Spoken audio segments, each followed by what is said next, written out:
John ने बस गुफा के अंदर एक नजर डाली, लेकिन जो उसने देखा उसे देखकर उसके होश उड़ गए। अंदर एक काउ बॉय खड़ा था और सबसे डरावनी बात यह थी कि वह बिल्कुल हिल भी रहा था। जॉन ने उसे कई बार आवाज दी, लेकिन उसने कोई जवाब नहीं दिया। अब जॉन की उत्सुकता और बढ़ गई। उसने तय किया कि वह खुद अंदर जाकर देखेगा कि आखिर मामला क्या है। सावधानी के लिए उसने गुफा के मुहाने पर एक बड़े पत्थर से रस्सी बांध दी। फिर उसने अपने कुत्ते को साथ आने के लिए बुलाया, लेकिन इस बार कुत्ता बहुत डरा हुआ था। वह दूर ही खड़ा रहा और आगे बढ़ने को तैयार नहीं हुआ। आखिर जॉन को अकेले ही गुफा के अंदर जाना पड़ा। जैसे ही वह कुछ कदम आगे बढ़ा, उसे लगा कि सामने किसी चीज ने उसका रास्ता रोक दिया है। हैरान होकर उसने हाथ आगे बढ़ाकर छुआ। वहाँ कोई दिखाई न देने वाली दीवार जैसी चीज थी जो हवा से बनी हुई लग रही थी। उसने गुफा को बाहर की दुनिया से पूरी तरह अलग कर रखा था। एक पुरातत्व विशेषज्ञ होने के नाते जॉन पहले तो उलझ गया, लेकिन उसकी जिज्ञासा और भी बढ़ गई। इसलिए बिना रुके वह उस हवा की दीवार के पार चला गया। लेकिन जैसे ही वह दूसरी तरफ पहुंचा, उसके होश उड़ गए। जो काउबॉय अभी तक धीरे धीरे चल रहा था, अब उसकी चाल तेज होने लगी। वह गुफा के अंदर और गहराई में गया और देखते ही देखते आंखों से ओझल हो गया। इसी बीच एक और अजीब बात हुई। जैसे ही जॉन इस गुफा में आया, बाहर की रोशनी टिमटिमाने लगी। वह कुछ समझ पाता उससे पहले गुफा की गहराई से एक भयानक चीख सुनाई दी। फिर एक और डरावनी आवाज गूंज उठी। जॉन इतना डर गया कि बिना पीछे देखे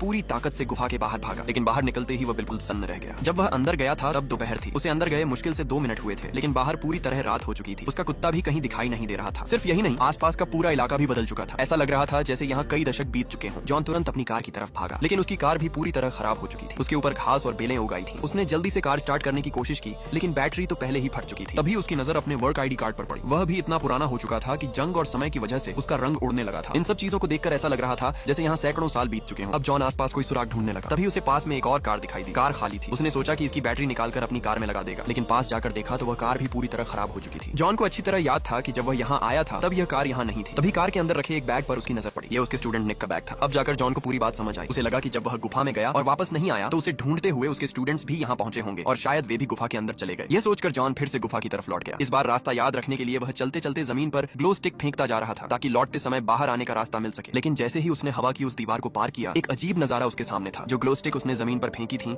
वे हवा में ऐसे तैर रही थी जैसे भूत हो। जॉन ने उन्हें पकड़ने के लिए हाथ बढ़ाया, लेकिन वे भी बहुत धीरे धीरे हिल रही थी। और जैसे ही वह पूरी तरह हवा की दीवार की दूसरी तरफ पहुंचा, सारी ग्लो स्टिक एक साथ नीचे गिर गई। उसी समय गुफा फिर से जोर जोर से हिलने लगी। साथ ही गुफा की गहराई से किसी डरावने जीव के फुफकारने जैसी आवाज आने लगी। लेकिन इस बार जॉन पीछे नहीं हटा। वह अपने स्टूडेंट को बचाने के लिए और भी अंदर बढ़ता चला गया। असल में जॉन एक यूनिवर्सिटी में पुरातत्व विभाग का प्रोफेसर था। जब भी उसे समय मिलता वह जंगलों और पहाड़ों में पुरानी जगहों की तलाश में निकल जाता। उसका मकसद सिर्फ खोज करना नहीं था, वह अपने माता पिता और अपनी बहन को ढूंढ रहा था। क्योंकि एक बहुत पुरानी कहानी के मुताबिक कहीं एक ऐसा रहस्यमयी झरना था जिसमें अगर कोई लाइलाज बीमार इंसान या यहाँ तक कि किसी की लाश भी डुबो दी जाए तो वह फिर से जिंदा और पूरी तरह ठीक हो सकता था। जॉन की बहन एक लाइलाज बीमारी से पीड़ित थी। उसे बचाने के लिए उसके माता पिता उस रहस्यमयी झरने की तलाश में निकले थे। लेकिन 10 साल से भी ज्यादा समय बीत गया और तीनों ऐसे गायब हो गए जैसे दुनिया से ही मिट गए हों। उन्हें एक दिन जॉन को गहरे पहाड़ों के बीच अपने माता पिता की कार मिल गई। कार के अंदर परिवार की एक फोटो भी रखी थी और उसी जगह से थोड़ी दूर उसे यह रहस्यमयी गुफा मिली। इसी वजह से वह इसकी जांच करने अंदर आया था। लेकिन जॉन को यह बिल्कुल नहीं पता था कि जब उसने पहली बार हवा की उस दीवार को पार किया था तब